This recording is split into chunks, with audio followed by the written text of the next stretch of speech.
Hello दोस्तों, मैं राजीव सिंह अपने YouTube चैनल जीएस मिशन पासदिल पर आप सभी का स्वागत करता हूं।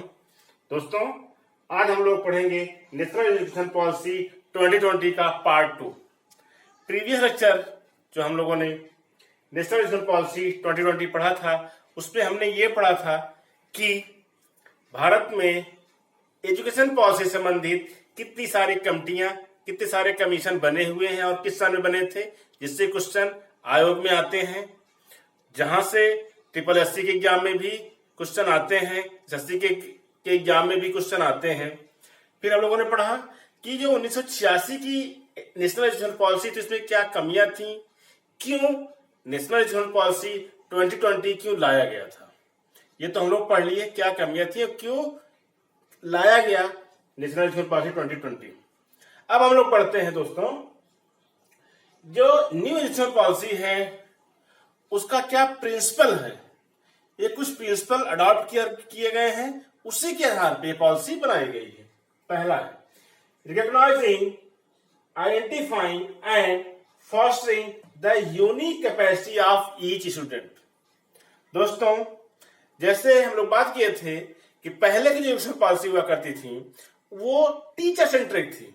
मीन्स एक कैरिकुलम डिजाइन किया गया है, टीचर उसी कैरिकुलम के अकॉर्डिंग क्या कर रहा है, पढ़ा रहा है। बट बच्चा क्या पढ़ना चाहता है या बच्चे की किस फील्ड में कॉम्पिटेंसी है, ये हम पता नहीं करते थे। सीधे जो हमें कोर्स सिलेबस डिजाइन है उस अकॉर्डिंग पढ़ा दिया, टीचर ने पढ़ा दिया। बस जो नई एजुकेशन पॉलिसी है उसका प्रिंसिपल ये है, हम ये पता लगाएंगे कि बच्चे का इंटरेस्ट क्या है, ये किस फील्ड में जाना चाहता है, पता लगाएंगे। एक चीज तो वो हुई, वो उस फील्ड की कॉम्पिटेंसी हुई उसकी, प्लस जो हमारा सिलेबस है, दोनों मिला के ही हम उसको आगे होलिस्टिक हमें क्या करना है, डेवलपमेंट करना है। मीन्स उसका इंटरेस्ट कहाँ है, प्लस जो हमारा सिलेबस है, दोनों को मिला के हम आगे बढ़ना है। न्यू एजुकेशन पॉलिसी की ये पहला प्रिंसिपल है। दूसरा है achieving fundamental literacy numeracy by grade 3। जो ये नई एजुकेशन पॉलिसी है इसमें कहा गया है ग्रेड 3 मीन्स क्लास 3 तक जब बच्चा पढ़ना पहुंचे क्लास में, तब तक उसको fundamental literacy numeracy means number के बारे में, टेबल के बारे में, एडिशन सब्सट्रैक्शन, इसके बारे में उसको क्लियर पता हो कि क्या एडिशन का मतलब क्या है, क्या सब्सट्रैक्शन का मतलब क्या है, परसेंटेज का मतलब क्या है, ये उसको क्लास 3 की स्टैंडर्ड तक आते आते उसको क्लियर हो जाए। इसीलिए क्या किया गया है, गवर्नमेंट ने क्या किया, एक योजना लॉन्च की थी, निपुण national initiative for proficiency in reading with understanding and numeracy. Means समझ के साथ पढ़ना और न्यूमरेसी को समझना। ये निपुण कार्यक्रम का स्टार्ट किया गया था 5 जुलाई 2021 को। इसीलिए लॉन्च किया गया था, जो क्या करें, जो ग्रेड 3 तक फंडामेंटल लिटरेसी इन न्यूमरेसी बच्चा अडॉप्ट कर सके, उनको समझ आ सके कि गिनती का मतलब क्या है, टेबल का मतलब क्या है, एडिशन का मतलब क्या है, सब्ट्रैक्शन का मतलब क्या है, मल्टीप्लिकेशन का मतलब क्या है। उसके लिए गवर्नमेंट ने क्या किया, 5 जुलाई 2021 को निपुण कार्यक्रम लॉन्च कर दिया। फिर क्या, फ्लेक्सिबिलिटी, प्रिंसिपल नंबर 3 फ्लेक्सिबिलिटी। दोस्तों, अभी क्या है, जो नई एजुकेशन पॉलिसी लॉन्च हुई है उसमें फ्लेक्सिबिलिटी दी गई है। मीन्स जैसे अगर कोई बच्चा ग्रेजुएशन कर रहा है बायोलॉजी में, उसको क्या है, इंटरेस्ट है किसमें, कुछ म्यूजिक में या डांस में, तो उसको एक फ्लेक्सिबिलिटी रहेगी, एक चॉइस ऑफ किसका रहेगा, इलेक्टिव सब्जेक्ट का, कि बायो तो पढ़े, बायो के साथ हिस्ट्री ही पढ़ ले, या साइंस भी बायो के साथ हिस्ट्री पढ़ ले या म्यूजिक भी पढ़ ले। इसी तरीके से अगर बीटेक की बात करते हैं, बीटेक में क्या हो, बीटेक तो पढ़ रहा है, बीटेक के साथ साथ क्या पढ़ ले, थोड़ा म्यूजिक पढ़ ले, थोड़ा डांस का क्लास कर ले, थोड़ा हिस्ट्री भी पढ़ सकता है। मीन्स वहां पे क्या फ्लेक्सिबिलिटी है उसको इलेक्टिव सब्जेक्ट को ऑप्ट करने में। एक चीज, दूसरी चीज क्या हो रही है, फ्लेक्सिबिलिटी ये हो कि 1 साल पढ़ने के बाद अगर उसको समझ में ये बात आ गई कि कॉलेज को, ये कॉलेज अच्छा नहीं इसको पढ़ने के लिए, वो दूसरे कॉलेज में शिफ्ट कर सकता है। इसकी भी फ्लेक्सिबिलिटी उसके पास होनी चाहिए। इसका फायदा क्या होगा, सभी कॉलेज क्वालिटी पर ध्यान देंगे। क्यों, क्योंकि को चारों साल उस बच्चे को बांध के रखना होगा। अभी क्या है, अभी तो फ्लेक्सिबिलिटी है ही नहीं, इसलिए गवर्नमेंट ने क्या किया, बच्चे के अंदर फ्लेक्सिबिलिटी ये होनी चाहिए कि कौन सा सब्जेक्ट पढ़ना चाह रहा है, प्लस अगर वो 1 साल पढ़ लिया, उस कॉलेज के बारे में समझा कॉलेज अच्छा नहीं है, कॉलेज को क्या करना चाहता है, दूसरे कॉलेज जाना चाहता है, तो फ्लेक्सिबल होकर दूसरे कॉलेज में भी जा सकता है। जैसे एग्जाम्पल के तौर में मोबाइल पोर्टेबिलिटी, आप क्या किए हैं, बीएसएनएल का सिम लिए हुए हैं, अगर आपको समझ में नहीं आ रहा है भाई बीएसएनएल का ये सिम काम नहीं कर रहा है एरिया में, आप पोर्टेबल हो गए किस पे, एयरटेल पे। एयरटेल नहीं समझ में आया, कहां चले गए आप, जियो पे चले गए। बिल्कुल सेम तरीके से क्या हो रहा है, पोर्टेबिलिटी लॉन्च कर दी जा रही है। मीन्स एजुकेशन सिस्टम में क्या हो, फ्लेक्सिबिलिटी हो, आप कॉलेज को ले सके। अब दूसरी फ्लेक्सिबिलिटी के बारे में दूसरी सब चीज ये है, मीन्स अगर बीटेक को क्या किया, 2 साल पढ़ लिया, अभी क्या है बीटेक 4 साल का है, बीएससी 3 साल का है, बीए 3 साल का है, क्या हो जाएगा, बीए के जितने सब्जेक्ट है उनके क्या हो जाएंगे, ग्रेडिंग कर दी जाएगी, इतने इनके पॉइंट है। इसी तरीके से बीएससी में जो ग्रेजुएशन है वहां पे हर सब्जेक्ट क्या कर दिया, पॉइंट अलॉट कर दिए जाएंगे। मीन्स अगर आपको बीए करना है या बीएससी करना है, आपको इतने पॉइंट लाने होंगे, बीटेक करना है इतने पॉइंट लाने होंगे, डिप्लोमा करना है इतने पॉइंट लाने होंगे। अब बच्चा क्या किया, बीटेक में एडमिशन लिया, 2 साल पढ़ा, फाइनेंशियल प्रॉब्लम आ गई या कुछ हो गया, बच्चा पढ़ाई क्या कर दिया, ड्रॉप कर दिया तो लेकिन 2 साल पढ़ाई किया, उसके कुछ पॉइंट मिलेंगे, वो पॉइंट अगर क्या हुए, पॉलिटेक्निक के इक्विवेलेंट हो गए, तो बच्चे के बीटेक को डिग्री नहीं मिली, लेकिन वो पॉलिटेक्निक की डिग्री उसकी वैलिड मानी जाएगी, पॉलिटेक्निक भर का पढ़ाई कर लिया, कितने पॉइंट वो ले लिया, ये फ्लेक्सिबिलिटी है उसकी। ठीक है दोस्तों, फोर्थ पॉइंट क्या है, नो हार्ड सेपरेशन बिटवीन, जो नई एजुकेशन पॉलिसी है उसमें साइंस और आर्ट के बीच में कोई हार्ड सेपरेशन नहीं है, in between science and art या वोकेशनल एकेडमिक। मीन्स बच्चा अगर एकेडमिक पढ़ रहा है प्लस वोकेशनल कोर्स भी कर रहा है, तो दोनों की ग्रेडिंग मिला के उसका क्या किया जाएगा, मूल्यांकन किया जाएगा। मीन्स अगर वो क्लास 12th में पढ़ रहा है, क्लास बोर्ड का एग्जाम भी दिया, प्लस अगर वो कोई वोकेशनल कोर्स मैंडेटरी हो जाएंगे। अब नई एजुकेशन पॉलिसी में 9 से वोकेशनल क्या है, कोर्स मैंडेटरी कर दिए जाएंगे, आपको एक वोकेशनल कोर्स करना है, उस वोकेशनल कोर्स का पॉइंट प्लस क्या होगा, जो बोर्ड में आप एग्जाम देगा बच्चा, उसके मार्क्स मिला के क्या बनेगा, उसका क्या बनेगा, होलिस्टिक प्रोग्रेस कार्ड। ये वाली बात की है, होलिस्टिक प्रोग्रेस कार्ड। मीन्स अगर बच्चा क्या कर रहा है, वोकेशनल में भी अच्छा काम कर रहा है, तो वो ज्यादा वहां ध्यान लगाए तो वहां अच्छे मार्क्स अटेन कर सकता है, उधर बोर्ड की एग्जाम भी दिया, दोनों को मिला के ही उसका मूल्यांकन किया जाएगा। ये है नई एजुकेशन पॉलिसी में। Means there will be no hard separation between science and art, vocational and academic, curricular and extra curricular. पढ़ाई तो कर रहा है प्लस एक्स्ट्रा भी कर रहा है, तो उसके भी मार्क्स जोड़ने हैं। Means there will be no hard separation between, अगर बात की जाए कि बीटेक में हिस्ट्री क्या करेगा, हिस्ट्री भी पढ़ेगा, उसके भी पॉइंट रहेंगे, बट वो इलेक्टिव सब्जेक्ट के फॉर्म में रहेगा, उसके कुछ पर्टिकुलर पॉइंट दिए रहेंगे। ठीक है दोस्तों। फिफ्थ क्या है, multi disciplinary and holistic education. बात यह हो रही है, जो हमारे करंट यूनिवर्सिटी चल रही हैं, 2035 तक सभी यूनिवर्सिटियों को क्या हो जाएगा, मल्टी डिसिप्लिनरी यूनिवर्सिटियों में चेंज कर दिया जाएगा। कोई भी एक पर्टिकुलर किसी फील्ड की यूनिवर्सिटी नहीं कहलाएगी, वो क्या हो जाएगी, मल्टी डिसिप्लिनरी क्या हो जाएगी, एक्टिविटी हो जाएगी। बच्चा बीटेक कर रहा है, उसके साथ कुछ साइंस के कोर्स भी पढ़ सकता है, कुछ आर्ट के कोर्स पढ़ सकता है। मीन्स अगर बीटेक चल रहा है तो वहां साइकोलॉजी के टीचर, फिलोसफी के टीचर, हिस्ट्री के टीचर भी रहेंगे, या कोई ऐसी आर्ट वाली यूनिवर्सिटी है जहां पे हिस्ट्री की पढ़ाई हो रही है, फिलोसफी पढ़ाई हो रही है, वहां पे कुछ टेक्निकल फैकल्टी भी रखी जाएंगी। मतलब बच्चा क्या कर रहा है, बीएससी कर रहा है, उसको जानने की जरूरत पड़ गई, इंटरनेट ऑफ थिंग्स आईओटी की जरूरत पड़ गई या आर्टिफिशियल इंटेलिजेंस की, तो बच्चा बीएससी के साथ साथ इस सब्जेक्ट को भी एज इलेक्टिव लेके पढ़ाई कर सकता है। मीन्स होलिस्टिक डेवलपमेंट होना है। प्लस 2035 तक क्या करना है, जितने भी करंट यूनिवर्सिटी चल रही हैं सबको क्या कर दिया जाएगा, मल्टी डिसिप्लिनरी यूनिवर्सिटी में चेंज कर दिया जाएगा।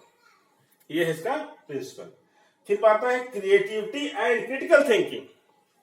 जो प्रिंसिपल है, अगर हम बात करते हैं क्लास 6 to 8, अभी इस स्टेज पर अगर हम बात आते हैं मिडिल स्टेज में, यहीं से शुरुआत किसकी हो जाएगी, वोकेशनल सब्जेक्ट की। क्या हो जाएगा, वोकेशनल जो एजुकेशन है उसकी शुरुआत कहां से हो जाएगी, क्लास 6 to 8। जो न्यू एजुकेशन पॉलिसी है, इसका पूरा एम क्या है, किसी बच्चे को एम्प्लॉयबल बनाया जा सके। मीन इंडस्ट्री की जो डिमांड है उस डिमांड को बच्चा पूरा कर सके, ऐसी शिक्षा दी जा सके। तो क्या कह रहा है, क्रिएटिविटी एंड क्रिटिकल थिंकिंग। जब बच्चा वोकेशनल कोई कोर्स करता है, वोकेशनल एजुकेशन लेता है, तो वो वहां पे क्रिटिकल थिंकिंग उसका डेवलपमेंट होगा। फिर बात है इथिक्स एंड ह्यूमन वैल्यूज। अब कोई बच्चा, जो बच्चा क्या कर रहा है, वोकेशनल ट्रेनिंग कर रहा है, एक्स्ट्रा करिकुलर में लगा पड़ा है, वहां पे टीम वर्क करेगा। जब टीम वर्क करेगा तो उसको क्या समझ में आएगा कि हमको डिसिप्लिन में कैसे रहना है, हमारे पास क्या है, परसिवरेंस हमारी कैसी हो, क्रिएटिविटी हमारी कैसी हो। मीन्स मान कोई टीम है, जैसे एक हम लोग एक कंपटीशन होता है जंकयार्ड, जिसमें क्या होता है, राम मीन्स जंग को ढूंढ ढूंढ के क्या होता है, एक क्रिएटिव आइटम बनाया जाता है। अब उसमें क्या होगा, जब तक सभी मेंबर मिलके उस जंग को ढूंढेंगे नहीं, मीन्स कूड़े कबाड़ को ढूंढेंगे नहीं, तब तक कोई क्रिएटिव चीज नहीं मिल पाएगी। जब सभी बच्चे एक साथ मेहनत करेंगे, मीन्स टीम वर्क करेंगे, तभी क्या हो पाएगा, वो क्या बन पाएगा, कोई क्रिएटिव प्रोडक्ट बन पाएगा। तो क्या कह रहा है, इथिक्स एंड ह्यूमन वैल्यूज। अब क्या है, अगर उसके अंदर मानवता नहीं हो, ह्यूमन वैल्यूज नहीं होंगे, तो अगर वो बच्चा मेहनत नहीं कर रहा है, अगर वो प्रोडक्ट मीन्स जो भी कूड़ा है उसको नहीं लाया, तो अब वो क्या हो जाएगा, कंपटीशन से बाहर, वो पूरी की पूरी क्या हो जाएगी, टीम बाहर हो जाएगी। या अगर हम एग्जाम्पल लेते हैं, जो वोकेशनल एजुकेशन की बात हो रही, कोई प्लांटेशन चल रहा है, प्लांटेशन चलेगा, जब क्लास 6 या 8 का बच्चा देखेगा कि मिट्टी की खुदाई कैसे होती है, तब उसको समझ में आएगा। जब वो मैनुअल वर्क करेगा, मिट्टी को खोदेगा, पानी डालेगा, पौधा लगाएगा, तब उसके अंदर क्या मानवता जागेगी, और वो एग्जैक्ट जो लेबर है, लेबर की भावना को समझ सकता है वो। इसलिए कहता है जो नई एजुकेशन पॉलिसी है उसमें वोकेशनल एजुकेशन मैंडेटरी किया जा रहा है। फिर है लाइफ स्किल, मीन्स जब वो टीम वर्क में काम करेगा तो सीख पाएगा क्या, communication, cooperation, team work, resilience. ये सब क्या है, लाइफ स्किल्स को क्या करना है, डेवलप करने के लिए वोकेशनल एजुकेशन को प्रमोट किया जा रहा है। ये तो कुछ रहे क्या, principle of new education policy 2020। अब ये जो प्रिंसिपल है, इनको ऐसे अटेंड किया जाएगा। इसको अटेंड करने के लिए क्या हुआ, पाथवे डिजाइन किया गया है। क्या डिजाइन किया गया, पाथवे। तो सबसे पहले या विजन इसे बोलते हैं, किस रास्ते से चल के हम क्या करेंगे, न्यू एजुकेशन पॉलिसी, जिसको 2040 तक, जो न्यू एजुकेशन पॉलिसी 2020 है, इसके जो गोल है, इसको कब तक अटेंड करना है, 2040 तक, मीन्स 2040 तक इसको क्या करना है, एजुकेशन पॉलिसी को लॉन्च, मीन्स फुल्ली फ्लेज ये चलने लगे। अब बात आती है क्या विजन है, कैसे हम जो प्रिंसिपल है उनको अटेंड करेंगे। तो सबसे पहला विजन है, क्या कह रहा है, यूनिवर्सलाइजेशन ऑफ एजुकेशन। दोस्तों, जो न्यू एजुकेशन पॉलिसी उसमें टारगेट क्या रखा गया है, टारगेट ये रखा है gross enrolment ratio, gross enrolment ratio for secondary education, means 11-12 तक 100% क्या हो जाए, इनरोलमेंट हो जाए। कब तक, 2035 तक। 2035 तक gross enrolment ratio in secondary education should be 100%। अगर हायर एजुकेशन की बात करें तो हायर एजुकेशन जो करंट, अगर हम क्या करें, ग्रॉस इनरोलमेंट रेशियो की बात करते हैं, वो 26% है हायर एजुकेशन में। उसको हमको क्या करना है, 2035 तक कितना रखना है, 50% तक। हायर एजुकेशन में क्या है, 50%, और सेकेंडरी में 100% रखना है ग्रॉस इनरोलमेंट रेशियो। तो पहला है universalization of education in reference to gross enrollment ratio for secondary education 100% till 2035, और हायर एजुकेशन में 2035 तक 50% हमको क्या रखना है, ग्रॉस एनरोलमेंट रेशियो करवा लेना है। फिर बात होती है करिकुलर एंड पेडागोगिकल रिस्ट्रक्चरिंग। अभी जो चल रहा था सिस्टम, वो क्या था, 10+2 स्ट्रक्चर चल रहा था, हाई स्कूल प्लस 2 साल और 11-12 ये स्ट्रक्चर चल रहा था। इसको ऐसे चेंज करके क्या कर दिया गया, इसको 5+3+3+4, इसको इस पार्ट में रिस्ट्रक्चर कर दिया गया। 5 क्लास 2 तक 5 मीन्स 3 साल बच्चा हुआ प्लस 2 साल और, मीन्स क्लास 2 तक क्या हो रहा है, क्या हुआ, क्लास सेकंड तक क्या होगा, इसको बोलते हैं फाउंडेशनल स्टेज। इस स्टेज में क्या होगा, क्लास 2 तक बच्चे को क्या होगा, प्ले एक्टिविटी कराई जाएगी। लर्निंग थ्रू प्ले एक्टिविटी, केवल खिलाया जाएगा, मीन्स प्ले एक्टिविटी कराई जाएगी। इसको बोलते हैं फाउंडेशनल स्टेज। कहां तक, क्लास 2 तक। फिर आता है प्रिपरेटरी स्टेज, क्लास 3 to 5। इस वाले स्टेज में क्या किया जाएगा, बच्चे को कुछ क्या कराया जाएगा, डिस्कवरी एक्टिविटी, कुछ साइंटिफिक एक्टिविटी दे दी जाएगी कि ये लो भाई ये एक्टिविटी। वहां भी क्या होगा, एक्टिविटी के थ्रू ही लर्निंग हो रही है, but discovery activity, interactive, class में इंटरेक्शन होगा, इंटरेक्टिव लर्निंग होगी। इसमें प्रिपरेटरी स्टेज में क्लास 3 to 5। अब बात आती है मिडिल स्टेज, जब बच्चा क्लास 6 से 8 में पढ़ाई करेगा। यही जो शुरुआत किसकी हो जाती है, वोकेशनल एजुकेशन की। दोस्तों यहाँ पे वोकेशनल एजुकेशन को बोलते हैं प्री वोकेशनल एजुकेशन। क्या बोलेंगे, प्री वोकेशनल एजुकेशन। यहाँ पे वोकेशनल जो होगा एजुकेशन वो क्या होगा, एक्टिविटी बेस्ड होगा। अभी मेन स्ट्रीम में वोकेशनल एजुकेशन नहीं आएगा, यहाँ पे क्या होगा, एक्टिविटी बेस्ड। मीन्स क्लास 6 में अगर बच्चा जाता है उसको क्या होगा, अपना जो कोर्स है वो तो पढ़ेगा, अगर उसको क्या करना है, कुछ एक्स्ट्रा वोकेशनल में कोर्स करना है तो क्या करेगा, वहां से शुरुआत है एक्टिविटी बेस्ड। और यही से शुरुआत होगी, असली जड़ यही से रखी जाएगी। अगर बच्चा मान लो जाना जाता है ऑटोमोबाइल सेक्टर में, गरीब घर से बच्चा है, उसको क्या है, इंटर के बाद क्या है, उसको तुरंत क्या जाना है, किसी फैक्ट्री में जाना है as a mechanic, means ITI का कोर्स कर लेना है, मैकेनिक बन जाना है, तो उसका बेस यही से शुरुआत हो जाएगी। उसको अगर खेती में कुछ क्या करना है, अच्छा करना है, तो कताई बुनाई में कुछ एक्टिविटी, मीन्स कताई एग्रीकल्चर से संबंधित एक्टिविटी यही से शुरू की जाएगी। हॉर्टिकल्चर में जाना है तो यही से एक्टिविटी शुरू कराई जाएगी। दोस्तों यहाँ पे बताया गया है, यहाँ पे वही टीचर जो क्लास में पढ़ा रहे हैं वही टीचर एक्टिविटी कराएंगे। जैसे अगर प्लांटेशन की एक्टिविटी कराई जाएगी तो वहीं से बच्चा क्या, अगर हॉर्टिकल्चर में जाना है उसको तो क्या हुआ, पढ़ाई तो कर रहा है प्लस प्लांटेशन का काम करा दिया गया। जब प्लांटेशन का काम कराया जाएगा तो एक टीम होगी, एक पेड़ लगाना है या 10 पेड़ लगाने हैं तो एक टीम बनाई जाएगी। कुछ बच्चे क्या करेंगे, मिट्टी की खुदाई करेंगे, कुछ बच्चे क्या करें, पेड़ को लाएंगे, कुछ लोग पानी लाएंगे। तो एक टीम बन रही है खुदाई के लिए, एक टीम बन रही है पानी लाने के लिए, एक टीम लगाएगी, फिर अगली टीम क्या करेगी, ट्री गार्ड लगा देगी।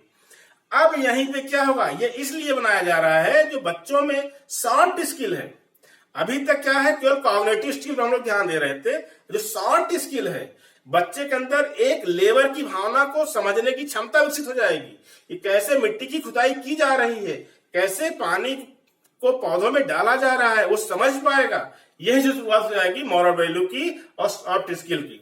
तो वहां से जब टीम वर्क में काम करेगा तो उसको पता है कि हमको इतनी मिट्टी खोदनी है यार, तो वो डिसिप्लिन में रहेगा, वहां पर टीम वर्क करेगा, कोऑपरेशन करेगा, प्लस कम्युनिकेशन जब करेगा तब आपस में कम्युनिकेशन, जिस सॉफ्ट स्किल की बातें हो रही थी वो यहीं से उसकी क्या हो, नींव पढ़ना शुरू हो जाएगी।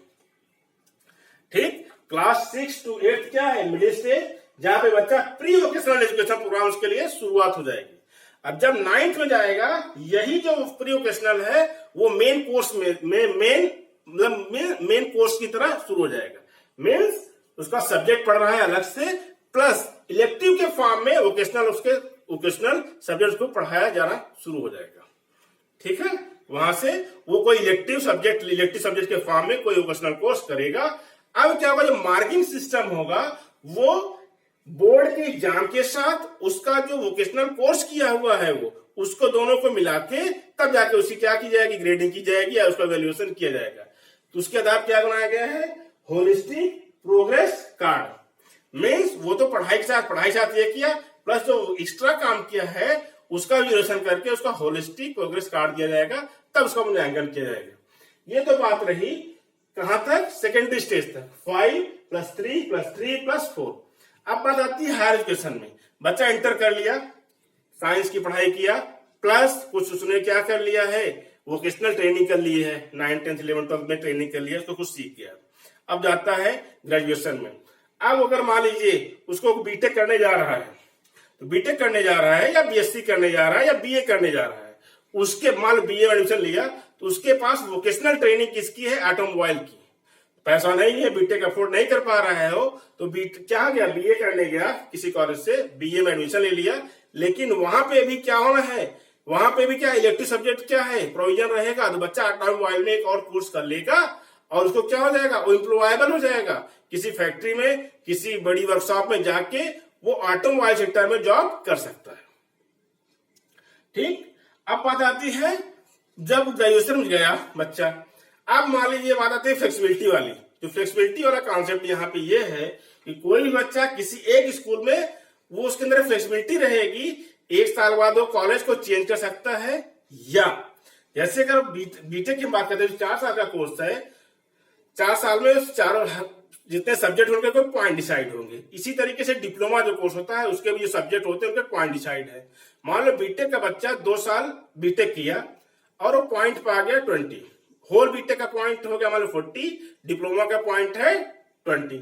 बीटेक को 2 साल किया, 2 साल में 20 पॉइंट अटेन कर लिया, 20 पॉइंट का जो ग्रेड है वो अटेन कर लिया। और उसको मान कोई फाइनेंशियल प्रॉब्लम आई तो क्लास को ड्रॉप करना चाहता है, बीटेक नहीं करेगा, तो क्या होगा, उसको डिप्लोमा की डिग्री मिल जाएगी। अब डिप्लोमा के आधार पर नौकरी में क्या करेगा, कहीं भी आवेदन कर सकता है, ये फ्लेक्सिबिलिटी दी जाएगी। दूसरी चीज, अब क्या है, बच्चे क्या कर रहा है, साइंस पढ़ रहा है, उसके साथ कुछ आर्ट के सब्जेक्ट लगा दिए गए, साइंस का सब्जेक्ट रहा प्लस इलेक्ट्रिक के सब्जेक्ट में कुछ आर्ट के सब्जेक्ट लगा लिए गए, तो क्या हुआ, वो एक आसान हो जाएगा उसको पढ़ाई के लिए, उसको स्ट्रेस नहीं रहेगा। ठीक है, तो वो ये भी फ्लेक्सिबिलिटी रहेगी कि साइंस कुछ आर्ट लेके वो अपना आगे कैरियर बना लिया। फिर बात आती है हायर एजुकेशन में गवर्नेंस कैसे किया जाएगा, हायर एजुकेशन में गवर्नेंस कैसे किया जाएगा। दोस्तों अब क्या बनेगा, अब सब हटा के higher education commission of India, सब हटा के इनके 4 वर्टिकल क्या बना दिए जाएंगे, 4 बना दिए गए हैं अलग अलग संस्थाएं। सबसे बड़ी संस्था क्या होगी, higher education commission of India, ये तो हो गया। इनके 4 क्या बना गए, छोटे छोटे पार्ट बना दिए, नेशनल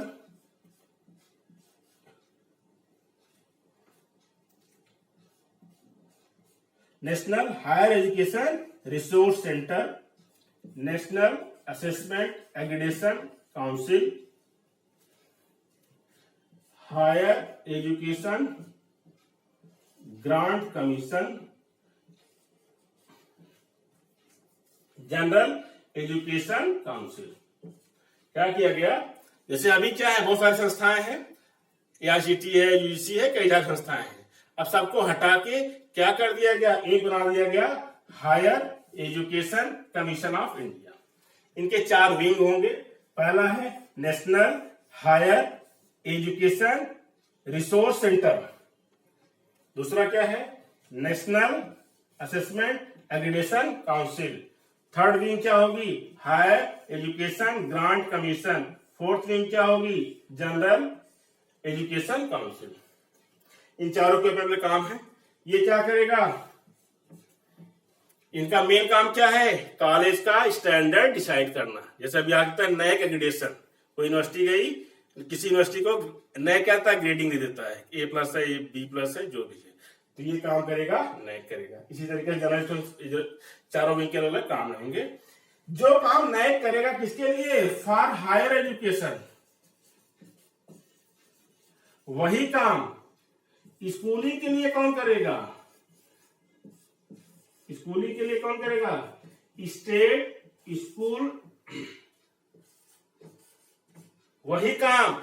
जैसे हायर एजुकेशन में क्या हो रहा है, नैक है, वो क्या कर रहा है, मूल्यांकन कर रहा है यूनिवर्सिटीज का, उनको ग्रेडिंग दे रहा है, वही काम क्या करना है स्टेट में, स्टेट स्कूल स्टैंडर्ड क्या है, authority, state school standard authority. School में उनका भी क्या होगा, मूल्यांकन किया जाएगा, उनको भी क्या दिया जाएगा, ग्रेड प्रोवाइड कराया जाएगा। इस तरह से अगर हम बात करते हैं क्वालिटी की, स्कूलों में क्वालिटी को भी क्या है, इसके माध्यम से क्या किया जाएगा, मेंटेन किया जाएगा।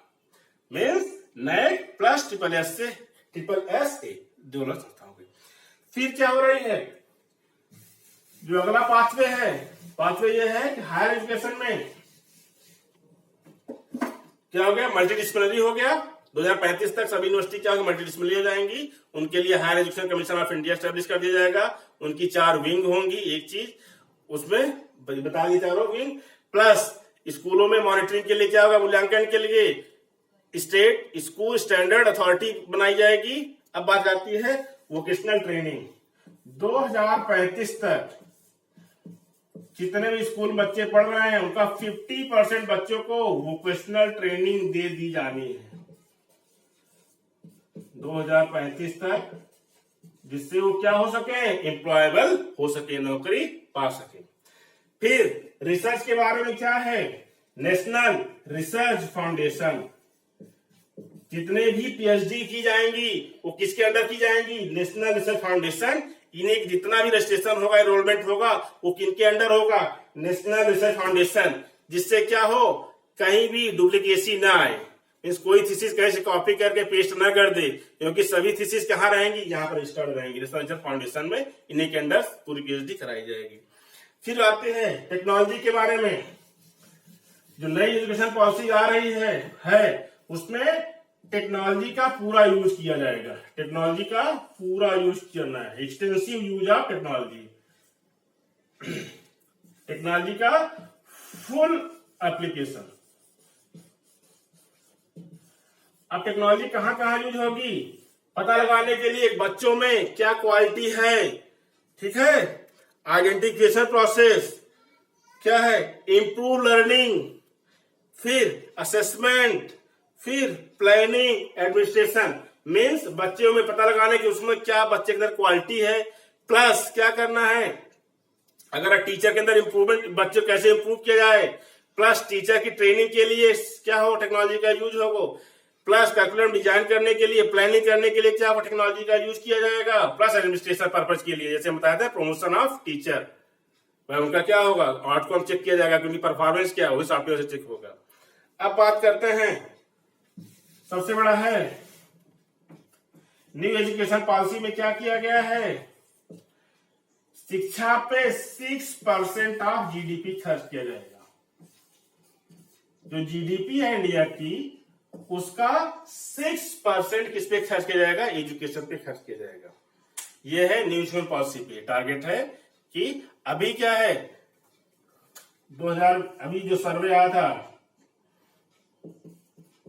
उसमें था 3.1%, लेकिन हमारा टारगेट क्या है, 6% किस पे, शिक्षा पे खर्च किया जाना है। ये नेशनल पॉलिसी में डिसाइड किया गया है। फिर क्या है, इंटरनेशनल, जो वर्ल्ड की टॉप 100 यूनिवर्सिटी हैं उनको इंडिया में खोला जाएगा। मीन्स जो वर्ल्ड की टॉप 100 यूनिवर्सिटी हैं वो इंडिया में आके शिक्षा को बढ़ावा दे सकती हैं, लेकिन टॉप 100 होना मैंडेटरी है। फिर क्या है, संस्कृत। एक चीज और है, हाँ, बच्चों को मातृभाषा में पढ़ाया जाना मैंडेटरी है। क्लास 5 तक तो मैंडेटरी ही रखा गया है कि बच्चों को मदर टंग में पढ़ाया जाएगा। इसी के साथ क्या है, संस्कृत लैंग्वेज को मेन स्ट्रीम में लाया जाएगा, संस्कृत को मेन स्ट्रीम में लाया जाएगा, ठीक है। अब बात आती है कि टीचर की ट्रेनिंग के लिए, मीन्स क्वालिटी अगर हमें बढ़ाना है तो टीचर की ट्रेनिंग,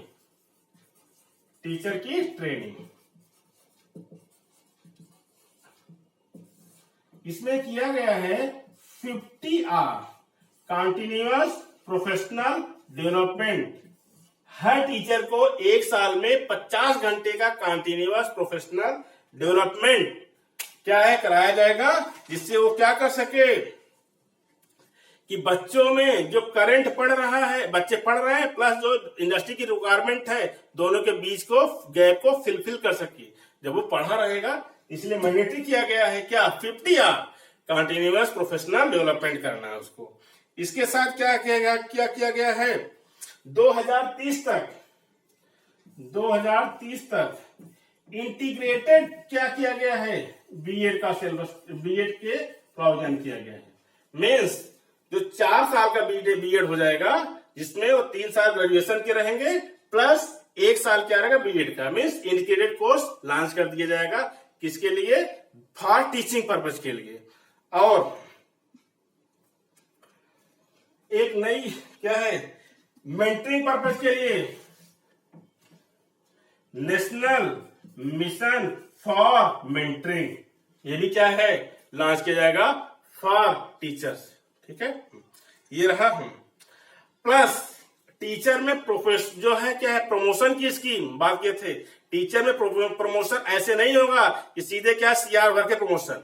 अब क्या किया जा रहा है, सीआर के साथ साथ टीचर का प्रमोशन उसके परफॉर्मेंस को इवेलुएट करके टीचर का performance evaluation plus CR report के आधार पे दिया जाएगा। मीन जिससे क्वालिटी को क्या हो हम लोग मेंटेन कर सके, मीन टीचर भी अपडेट रहे, ठीक है, प्लस स्कूल के स्टैंडर्ड को मेंटेन करने के लिए क्या है, स्टेट स्कूल स्टैंडर्ड अथॉरिटी भी डिजाइन किया रही है, जिसे क्वालिटी क्या हो मेंटेन रहे। क्यों हम बात कर रहे हैं क्वालिटी की बार बार, क्योंकि जो ये SDG 4 सस्टेनेबल डेवलपमेंट गोल 4 किसका, यूएनओ का, क्वालिटी एजुकेशन की ही बात कर रहा है।